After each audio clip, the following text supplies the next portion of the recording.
dibuat menjadi benda yang sangat elastis. Sekarang saya dulu mau berikan pertanyaan di depan, di muka. Apakah sebuah batu punya elastisitas juga? Yakin tidak ada? Ingat teorinya, semua benda punya elastisitas masing-masing. Sekarang kita mau lihat, contohnya ada slinger, biasanya istilah slinger untuk pegas, terbuat dari besi, tapi ternyata dia punya elastisitas yang sangat besar. Mau ditekan, mau ditarik, dia akan lebih mudah kembali ke posisi semula. Tapi ingat baik-baik, semua benda meskipun dia elastis, dia akan berada pada titik patah ketika dia ditarik secara terus-menerus sampai melewati batas elastisitasnya. Jadi di sini Ibu akan membahas tentang hukum Hooke atau kemampuan benda itu untuk mengembalikan posisinya ke keadaan semula. Jadi contohnya sebuah pegas ditarik misalnya ditarik. Ibu coba buat ya, jadi dia lebih renggang seperti ini. Kan biasanya kalau pegas ditarik dia menjadi jelek modelnya. Tapi setelah dilepaskan dia akan kembali. Nah, gaya pemulih atau gaya mengembalikan ke keadaan semula itulah yang namanya hukum Hooke atau gaya pemulih. Jadi hukum Hooke itu dia membahas tentang gaya pemulih. Jadi tulisan di sini gaya pemulih.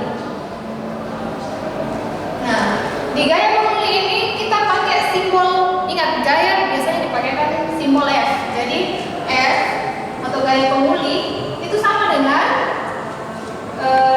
pertambahan panjang.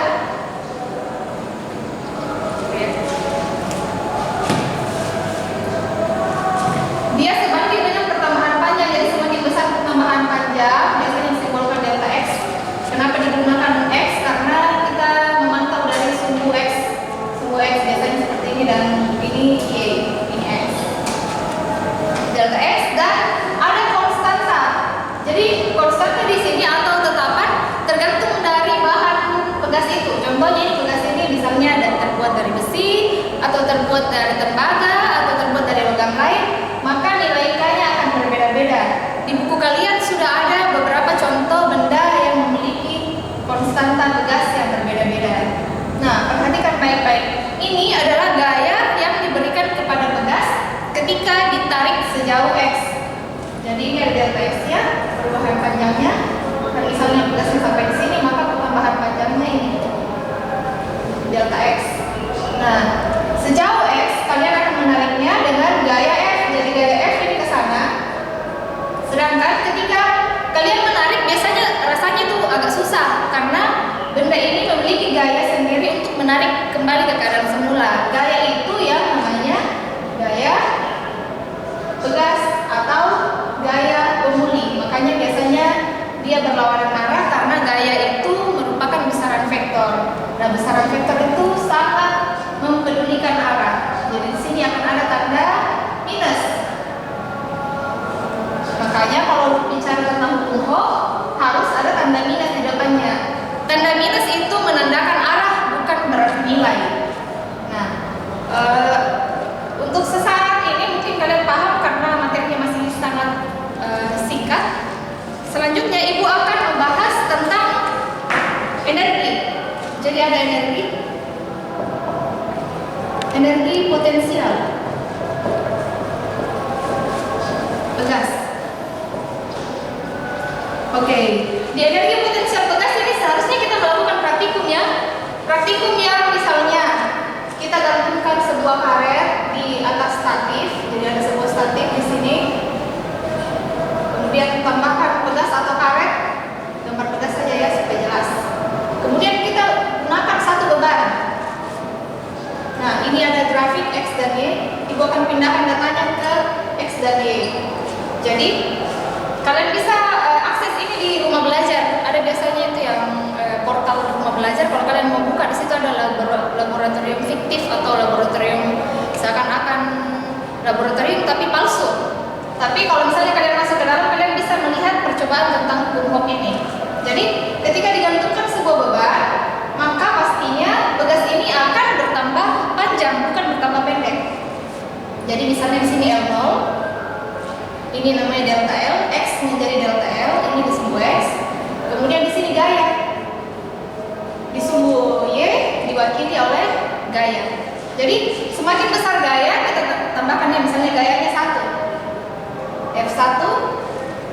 Kemudian ketika kita tambahkan daya satu atau satu benda, maka panjangnya juga akan bertambah menjadi ada tambahan delta L.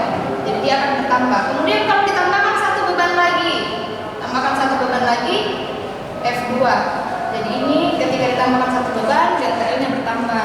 Ditambahkan satu beban lagi, delta F-nya bertambah. Seperti itu seterusnya sampai F3. Dan sampai di batas dia tidak bisa memanjang lagi atau sampai di titik elastisitasnya. Atau istilahnya titik patah. Nah, setelah kita buat seperti ini, ternyata kita hubungkan titik-titiknya. Oh, menjadi seperti ini. Nah, perhatikan baik-baik.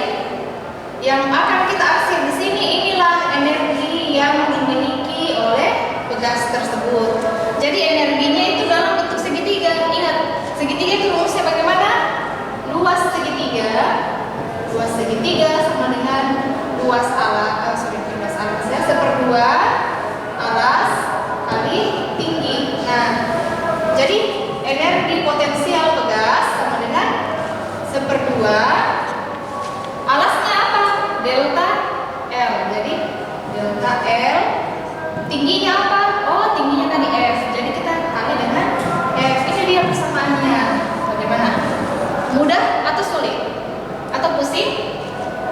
Kalau masih pusing silakan tanya langsung ya di ibu. Nah, untuk materi ini biasanya muncul satu soal saja. Biasanya kalau di ujian-ujian yang sering muncul itu biasanya soal tentang grafik. Jadi kalau grafiknya muncul, kalian harus baca grafiknya. Bagaimana caranya baca grafik? Itu untuk soal-soal HOTS. Nah, selanjutnya ibu akan membahas lagi tentang pegas yang disusun seri dan paralel. Kalau sebelumnya kalian sudah sering belajar tentang seri dan paralel, tapi di listrik, sekarang kita akan belajar tentang pegas disusun seri dan paralel. Kalau seri itu satu garis ya. Jadi misalnya ada dua pegas yang disusun. Ini seperti rangkaian induktor ya, padahal bukan. Jadi misalnya ada pegas yang disusun secara seri. Kemudian di sini ditarik dan di sini juga ditahan. Ini misalnya kita gunakan K1 dan K2. Ada juga yang digantung. Contohnya digantung seperti ini untuk mengangkut beban. Supaya ini tidak cepat rusak, maka biasa ditambahkan dua pegas. Ini namanya rangkaian seri pegas. Kemudian ada yang kedua, rangkaian paralel. Ini biasanya kurang tekanannya ya. Biasanya kalau yang ini biasa dipasang di motor. Siapa yang punya motor yang ada dua shocknya, begini dia sistemnya. Jadi ketika depan itu tertekan, maka ini akan menahan tumbukan, namanya istilahnya shock breaker, maksudnya menahan tekanan. Jadi kalau misalnya di belakang terlalu berat, ini yang menahan di belakang, seperti itu. Oke, jadi bagaimana dalam matematisnya? Jadi dalam persamaan matematisnya gaya yang diterima ini akan menjadi F atau hukum Hooke-nya minus K delta X. Tapi perhatikan baik-baik, ini ada K1 dan K2. Kalau di sini berarti K seri dan di sini F sama dengan minus K paralel delta X. Nah, K serinya di sini bagaimana? K seri ini kita harus gunakan persamaan seperti ini. Seper K seri sama dengan seper K1 ditambah seper K2. Oke. Sedangkan paralel langsung dijumlahkan. K1 ditambah K2. Jadi kalau disusun secara paralel, dia akan semakin besar konstantanya. Jadi dia semakin susah untuk terjadi tekanan atau dia merenggang makin susah dan ditegangkan juga makin susah. Beda dengan kalau seri, kalian bisa bandingkan nanti jumlahnya dengan mengerjakan soal-soal di buku kalian. Nah, untuk sekarang Ibu akan menutup pelajaran hari ini. Minggu depan Ibu akan memberikan contoh soal tentang 3 pokok bahasan ini. Terima kasih.